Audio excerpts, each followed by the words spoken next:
Assalamualaikum warahmatullahi wabarakatuh. Hari ini adalah pelajaran ekonomi untuk kelas 12. Kita lanjutkan materinya. Minggu yang lalu kita masih membahas tentang persamaan akuntansi, ya, sampai jenis-jenis bukti transaksi. Dan sekarang adalah pertemuan ke-7. Kita membahas masalah masih kita mengingat pertemuan ke-6, yaitu tentang jenis-jenis bukti transaksi, ya. Jenis-jenis bukti transaksi ini dalam akuntansi terdiri dari dua. Yang pertama eksternal, yang kedua internal, ya. Yang dari eksternal yaitu terdiri dari kwitansi, faktur, nota, dan cek. Kalian di sini harus tahu pengertian dari kwitansi. Apa itu kwitansi? Ya, kwitansi ini adalah, kalian tentunya pernah mendengar atau sering melihat kwitansi, ya, ketika kalian di sini membeli apapun. Biasanya yang lumayan harganya tinggi itu pasti dikasih kwitansi, ya. Itu adalah sebagai bukti bahwa kita ini sudah melakukan transaksi.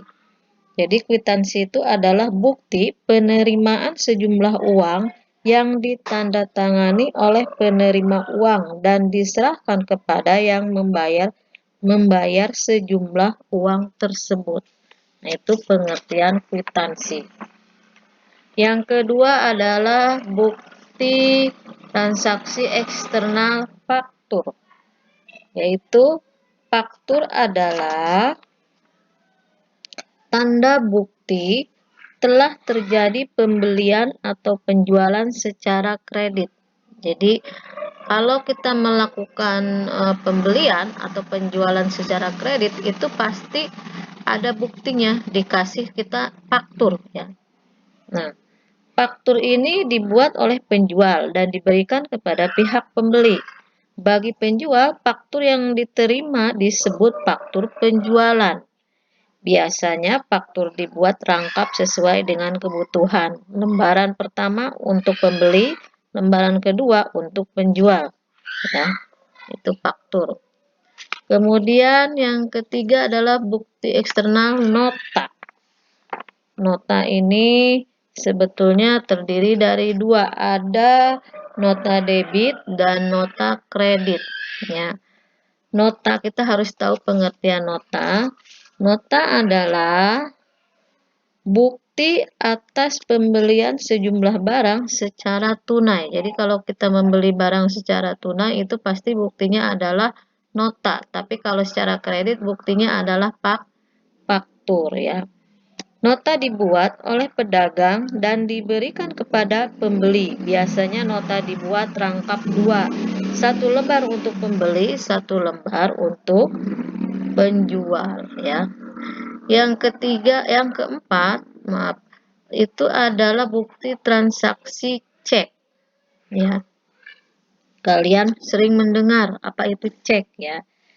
Cek adalah surat perintah yang dibuat oleh pihak yang mempunyai rekening di bank, ya, agar bank membayar sejumlah uang kepada pihak yang namanya tercantum dalam cek tersebut. Pihak-pihak yang berhubungan dengan pengeluaran cek tersebut adalah yang pertama, pihak penarik, yaitu pihak yang mengeluarkan dan menandatangani cek tersebut. Yang kedua adalah pihak penerima, yaitu pihak yang menerima pembayaran cek tersebut, ya. Kemudian bukti transaksi yang kedua adalah internal, ya, yaitu memo. Apa itu memo, ya? Dari internal, apa itu memo? Kalian tentunya sudah mengenal juga, ya, apa yang dimaksud dengan memo. Memo adalah selembaran surat, ya, bahwa memiliki memo itu adalah sebentuk surat kuasa, ya, sebentuk surat kuasa untuk mengambil alih apa yang dikuasakan oleh penjual, ya. Untuk lebih jelas, memo itu adalah bukti pencatatan antar bagian atau manajer itu dalam perusahaan dengan bagian-bagian yang di lingkungan perusahaan.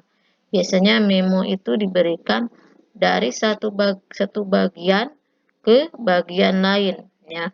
Itu kalau istilah lain surat kuasa lah, ya. Nah, itu untuk paparan kita tentang jenis-jenis bukti transaksi udah Ibu jelaskan. Kemudian di sini analisis bukti transaksi, ya. Analisis bukti transaksi ini terdiri dari beberapa akun. Untuk apa? Untuk memudahkan dalam menganalisis pencatatan bukti transaksi yang terdapat dalam aturan pencatatan transaksi seperti pada tabel berikutnya. Ya, yang pertama adalah akun aset atau harta. Jika harta bertambah, ya, maka posisinya di debit, dan jika harta berkurang, maka posisinya di kredit, ya. Kemudian yang kedua, liabilitas atau utang.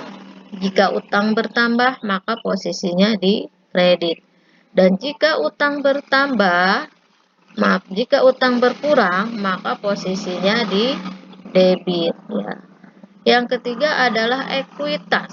Ekuitas itu adalah modal. Jika modal bertambah, maka posisinya adalah di kredit. Dan jika modal berkurang, maka posisinya di debit, ya.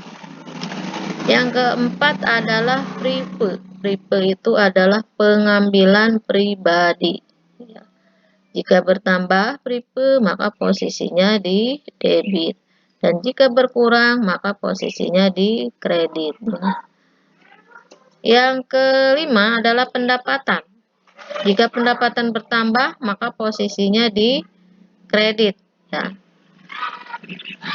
Kemudian jika pendapatan berkurang, maka posisinya di debit, ya.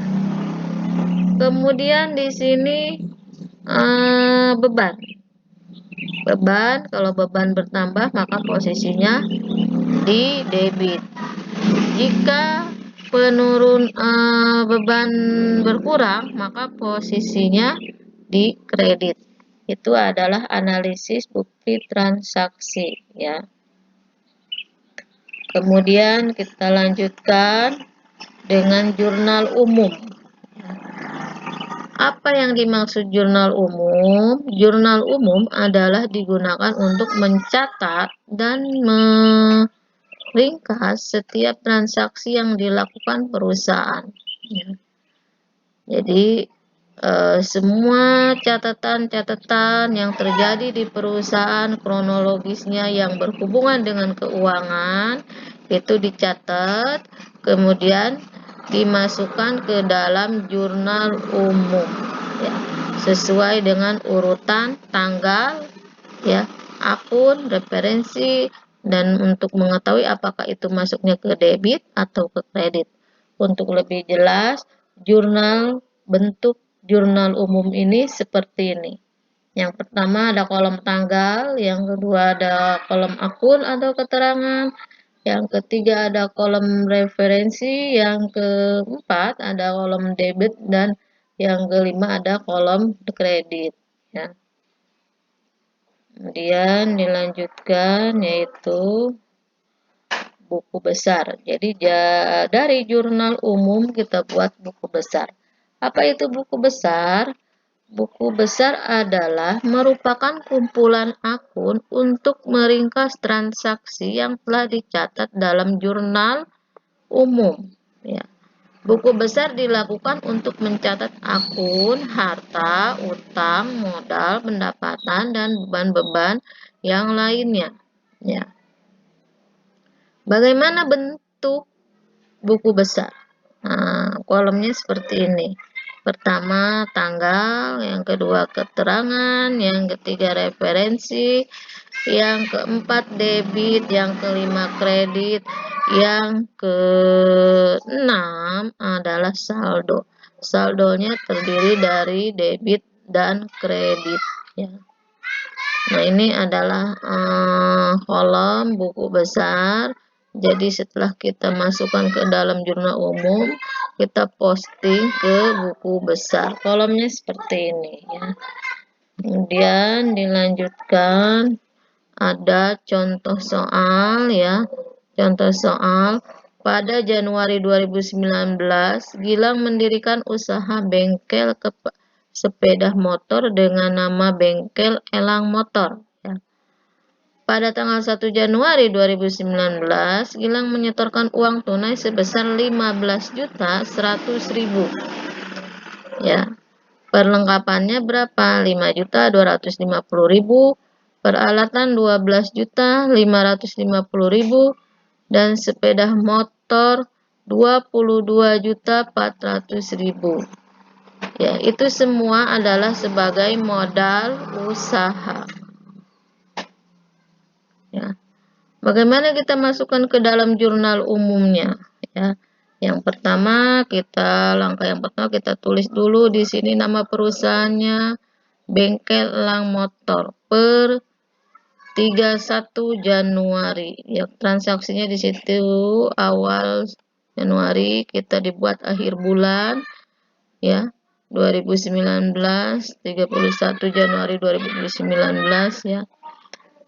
Bentuk tadi jurnal umum bagannya adalah tanggal, nama keterangan atau akun, referensi, debit atau kredit ya. Sekarang di sini tanggal, kita masukkan tanggalnya ya. Dan kita masuk ke keterangan ya.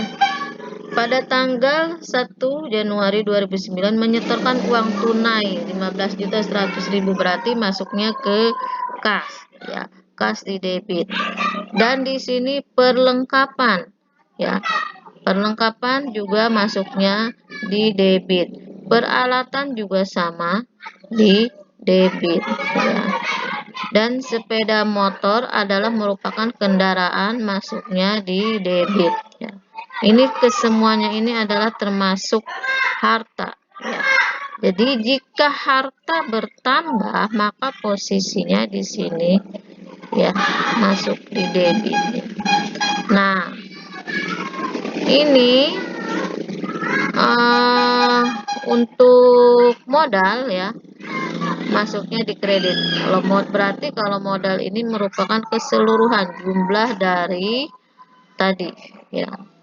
Jadi 15.100.000 ditambah 5.250 ditambah 12.550 ditambah 22 juta, hasilnya adalah 55.320.000. Itu merupakan modal, posisinya di kredit. Nah, untuk pertemuan ke-7 Ibu sampaikan cukup di sini dulu ya. Kalian belajar ya, menyimak transaksi-transaksi yang udah Ibu kasih tahu, udah Ibu jelaskan, dimulai dari adanya transaksi, dibuat ke jurnal umum, kemudian diposting ke buku besar. Nah, kita belum sampai posting ke buku besar ya. Nanti dilanjutkan minggu depan. Sekarang kita baru membuat transaksi ke dalam jurnal umum. Ya, cukup sekian dari Ibu. Wabillahi taufiq wal hidayah. Wassalamualaikum warahmatullahi wabarakatuh.